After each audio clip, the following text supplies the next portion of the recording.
লেখাপড়ার জন্য অনেক চলে আসলাম হালুয়াঘাট 7 নং সাকোয়া ইউনিয়ন।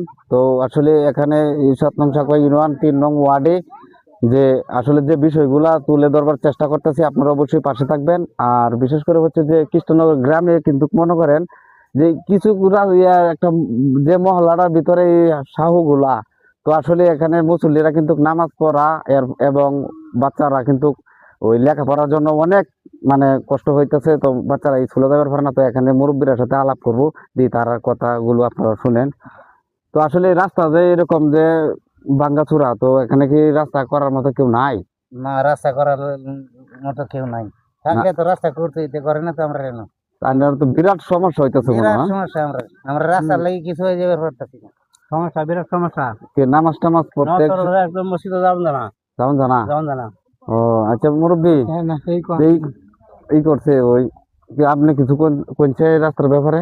রাস্তার ব্যাপারে কি কইবাম, এই চেয়ারম্যান আছে আইলো আয় দেখে ই করে, রাস্তাটা কেউ করে দিতেছে না। করে দিতেছে মুসল্লিরা, একটা মসজিদ আছে, এই মসজিদ সকালে মক্তব পড়া, পোলাবান যাওয়া পারে না, মসজিদের মুসল্লিও যাইতে পারে না, খুবই কষ্ট করতেছে। ও তো এখানে রাস্তার তো যে হাল, তো ভাই আপনি কিছু বলেন। হ্যাঁ, এনে এই মুরব্বী যা বলছি তা সত্য। আমরা অনেক দিন যাবৎ কষ্ট করতেছি এই রাস্তার যে লাস্টে আমরা বাধ্য হয়ে এই বাসের এই 2-3 এলাকা থেকে বাস কালেকশন করে 3টা চাবু করলাম। ওই যে 1টা 2টা 3টা। তো ওই দেখা হচ্ছে আরেকটা ওই যেদিকে হাউ আছে, তো দেখেন এই যে দেখাও তো দেখাও। তো আসলে বিষয়টা হচ্ছে যে আসলে এখানের মুসল্লিরা কিন্তু বিরাট কষ্ট করতেছে। কষ্ট করার জন্য কিন্তু ওই যে এখানে কিন্তু মেম্বার চেয়ারম্যান কোনো কাজ কর্ম করতেছে না। তো আসলে বিষয়টা হচ্ছে যে আপনারা দেখেন, তো এই দিক দিয়ে দেখানোর চেষ্টা করতেছি। তো মসজিদে এটা আমরা জানাইছি, মুসল্লিরা জানাইছি, চেয়ারম্যান মেম্বাররা জানাইছি, এই পর্যন্ত একটা সুবিধাও আমরা হইলাম না। ফাইনটা ছাড়ার মতন বাদ হইল না।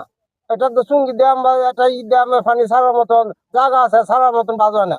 আমরা খুব কষ্ট করতে রাত্রি বেলি মসজিদে যাইতে কত মানুষ পড়ে, আর স্কুলের ছাত্রছাত্রীরা স্কুলে যাইতে পারে না, বাচ্চারা তো মক্তব্য যাইতে পারে না। খুব কষ্ট। রাস্তার উপরে লোকজন আইলে আমরা এই দেশের মানুষেরা ঘিনার দিয়ে আরো সামনে বাড়ি কাছে এরকম ধরনের ই হয়েছে, নদীর এলো সারা আইনে কাজ করছে। ওখানে আমরা এই ভোগান্তিটা আমরা শেষ হলো না। বিগত 40 বছর ধরে আমরা এই ভোগান্তিটা ভুগতেছি। মানুষ মর্ম দেয় না। সাকু হ্যাঁ, 3 নম্বর সাকু, 8 আছে 4 নম্বর সাকু। হুজুর আপনি কিছু বলেন তো। আসলে আপনি তো মনে হয় নামাজ টামাজ পড়ান। আসসালামু আলাইকুম। আমি উত্তর পাশে একটা মসজিদ, এজার ইমাম। 5 ওয়াক্ত নামাজ পড়াবার যাওয়ার লাগে। আবার সকালে মাদ্রাসা আছে, পোলা হন এদিকের মাদ্রাসায় পোলা ইহা হইতে যাইবার পারে না, কারণ এরা অভ্যাস নাই। কিন্তু বারবার এটা চেয়ারম্যানরা জানানো হয়েছে, কিন্তু কোনো পদক্ষেপ নিল না। বা একটা কিছু পানি টানি সারা বা রাস্তাটা কিছু বালু দেওয়া, এরকম কোনো একটা পদক্ষেপ নিল না, বা টাহু দেওয়ার পদক্ষেপ নিল না। এলাকার মাদ্রাসার পোলাবান, এলাকার যুবকরা, তারা থেকে কয়েকজনে এই বাঁশ কাটিয়া, নিজেরাই বাঁশ কাটিয়া এই ফুটা টুটা দেখ এই হাহুডি বানছে, 3টা হাহু বানছে, এই একটু চলাচল করার জন্য মানুষের। আর খাস করে যে মাদ্রাসা আছে, এই বাট্টা সরপাড়া মাদ্রাসা গুলা পোলাফান পাই যায়, একটা নাচে মাকাতুল মডেল মাদ্রাসা পোলাফান, যারা বুরকা ফুরে মোজা ফুরা যায়, এরা যাইতে পারে না। একটু বৃষ্টি হলে এটি তলিয়ে থাকা, তখন তারা বুরকা টুকা সবকিছু ভিজে থাকা, যাইতে পারে না। এরকম সমস্যা থাকে আমরা। পরিস্থিতি তো আসলে সমস্যা। তো আচ্ছা যাই হোক, আমরা ওইদিকে আলাপ করি। ওইদিকে কিন্তু আরেকটা হাবু আছে। তো ওইদিকে যে আরেকটা আছে, একটু এইদিকে একটু ই করে দেওয়া হচ্ছে, জুম করে। তো আসলে বিষয়টা হচ্ছে যে ওই যে আমরা আরেকজন বড় ভাই আছে, তো তার সাথে কথা বলবো।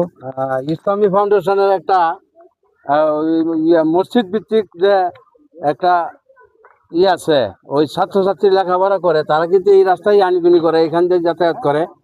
কিন্তু ছোট ছোট পোলাবান এইগুলিতে এখন এই বর্ষার মৌসুমে তারা যাতায়াতের খুবই অসুবিধার কারণে তারা মসজিদে তারা যাইতে পারছে না, লেখাপড়া একদমই বন্ধ।